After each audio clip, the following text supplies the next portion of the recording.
pour votre rendez-vous sur La Croisette. On s'intéresse aujourd'hui à Une histoire de fou, film de Robert Guédiguian présenté hors compétition au Festival de Cannes. Un film sur la mémoire du génocide arménien perpétré il y a 100 ans. Robert Guédiguian a voulu renouer avec son histoire en mettant en scène sa muse de toujours, Ariane Ascaride. Clap de début. Je voulais venir pour vous dire que j'avais honte du plus profond de mon cœur. Je suis arménienne. J'ai honte pour mon peuple. Le peuple arménien. Je voulais vous demander pardon. Je sais même pas où c'est l'Arménie. Je me fous du peuple arménien. Vos excuses, je m'en tape, sortez de ma chambre. Si vous avez besoin de quelque chose. J'ai besoin de mes jambes. En fait, c'est inspiré d'une carrière, c'est-à-dire c'est arrivé à un Espagnol, ça, que je connais, qui est paralysé des deux jambes. C'est arrivé dans les années 80, bien sûr, au moment de la Sala, à Madrid. Il s'appelle José Gurriaran, il a écrit un livre qui s'appelle La Bomba. Aujourd'hui, c'est le principal défenseur de la cause arménienne en Espagne. Dès que je l'ai vu, je me suis dit, voilà, je vais m'inspirer librement de toi, si tu me le permets. Parce que moi, ça se passe en France, etc., pas en Espagne et tout. Mais donc le film sera le point de vue de Gilles en permanence. C'est-à-dire qu'on va essayer de faire en sorte que tout le monde comprenne cette histoire et ne la juge pas, en fait. Ou du moins la juge, mais après avoir eu tous les éléments pour comprendre. C'est peut-être mon fils qui vous a fait ça. Mais il est parti de France. Je crois qu'il est à Beyrouth. Il y a beaucoup de femmes de cette génération-là, aujourd'hui arméniennes, qui sont encore traversées par ce poids incroyable du génocide. Et elle va inconsciemment pousser un peu son fils, qui lui-même déjà est très remonté par rapport à tout ça. Elle le dit, puisqu'elle lui donne l'aval. Elle le dit, moi si j'avais leur âge, je ferais la même chose qu'eux. Et elle va se rendre compte qu'elle est un peu responsable de ça. Et elle va aller chercher son fils, mais elle ne va pas aller le chercher toute seule. Elle va essayer d'abord de demander pardon, c'est-à-dire que donc, elle a cette capacité de demander pardon à un autre jeune homme qu'elle va un peu, comment dire, absorber, je dirais, pour que finalement il l'accompagne pour aller chercher ce garçon-là au bout du monde, enfin à Beyrouth en tout cas.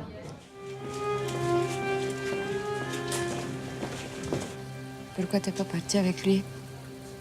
Il y avait de la place. Je veux pas te quitter. C'est pour ça que tu restes? Pour moi? On n'a pas le droit de s'aimer, Aram. Tu t'es trompé sur toute la ligne. Moi, je vais pas couper les ponts avec ma famille pour vivre une histoire d'amour avec toi. Toi non plus, j'espère.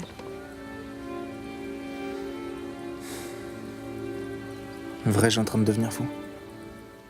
Pourquoi avoir choisi la fiction et non le documentaire pour parler du génocide arménien?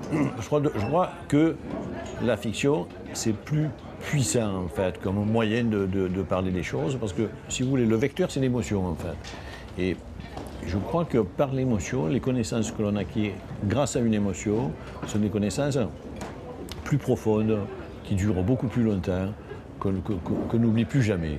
Le titre « Une histoire de fou », c'est la folie qui a conduit au génocide ou c'est la non-reconnaissance par la Turquie du génocide arménien? Les deux. C'est-à-dire que je crois que l'histoire en général, l'histoire de l'humanité pour l'instant, peut se résumer à cette idée que cette histoire est une histoire de fou. Parce que souvent, effectivement, je pense qu'il y a des choses qui relèvent de l'irrationnel. Effectivement, pourquoi a-t-on exterminé ce peuple? Pourquoi les empires coloniaux, dont la France et l'Angleterre d'ailleurs, à la fin de la Première Guerre mondiale, ont dépecé cet empire-là selon leurs intérêts et ont oublié l'Arménie et le Kurdistan d'ailleurs? Pourquoi d'ailleurs ensuite la Turquie nouvelle, c'est-à-dire celle de Atatürk, de Mustafa Kemal, n'a pas tout simplement dit écoutez, excusez-nous, nous demandons pardon, revenez chez vous. Voilà. Vous êtes français d'origine arménienne. Oui. En quoi le film croise votre histoire personnelle? Mes grands-parents, en fait, et aussi j'ai des grands-oncles, grandes-tantes, etc., qui ont vécu évidemment le génocide. Donc j'ai eu des récits dans ma famille de gens qui ont été assassinés, qui parfois se sont suicidés pour ne pas être capturés, et surtout les femmes, il y avait peur d'être violées. Enfin, bon, J'ai un oncle qui est resté 2 ans dans le désert, recueilli par des bédouins, et qui finalement a retrouvé sa famille à Marseille, que des bédouins ont élevé pendant 2 ans. Donc j'ai eu des récits comme ça pendant toute mon enfance.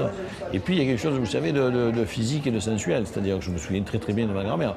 Ma grand-mère avait vraiment cette physique d'Arménien. L'Arménien d'ailleurs avec les yeux verts très clairs, ce qui existe aussi. Ça me faisait même un peu peur. Elle avait les yeux qui étaient si clairs, translucides. Et elle parlait effectivement, bien sûr elle parlait français avec moi, mais elle parlait aussi turc, grec, arménien. Donc tout ça, bien sûr, laisse des traces. Et ce film arrive assez tard dans votre filmographie. Pourquoi? C'était un sujet trop sensible? Tout cinéaste a comme ça potentiellement plusieurs univers, plusieurs motifs, plusieurs films à faire. Et qu'il les fait quand ces films-là se présentent à lui comme les plus urgents, quoi. C'est vrai que le centenaire, ça m'a motivé. C'est vrai que le fait d'aller en Arménie très régulièrement depuis 15 ans maintenant, ça m'a motivé aussi beaucoup. C'est vrai que peu à peu naît l'idée aussi que j'aime bien, moi, l'idée d'une obligation pour faire un film. Et justement, Robert Guédiguian, qu'est-ce que vous aimeriez que les spectateurs retiennent de votre film? Je voudrais qu'ils retiennent le fait que tout acte de guerre ne s'arrête pas au moment où ça se produit, ne s'arrête pas sur quelques mois, quelques années. C'est-à-dire des répercussions sur plusieurs générations. Donc je crois qu'il faut qu'on mesure ça. Et si des politiques font des gestes comme ça, je crois que parfois, il faut savoir s'y opposer. Quand on reconnaît un génocide, quelque pays qu'on soit, quand on reconnaît avoir fait un génocide, on va beaucoup mieux dans sa tête, on va beaucoup mieux dans sa vie, et une nation va beaucoup mieux. Et c'est pour ça que moi, je suis très admirative des Turcs qui se battent aussi pour le génocide. Et je crois que c'est pas possible, ça va se faire à un moment ou à un autre. Et voilà, si ce film peut juste donner à penser qu'entre un peuple génocidé et un peuple génocidaire, il y a la possibilité de se retrouver, ça, ce sera important.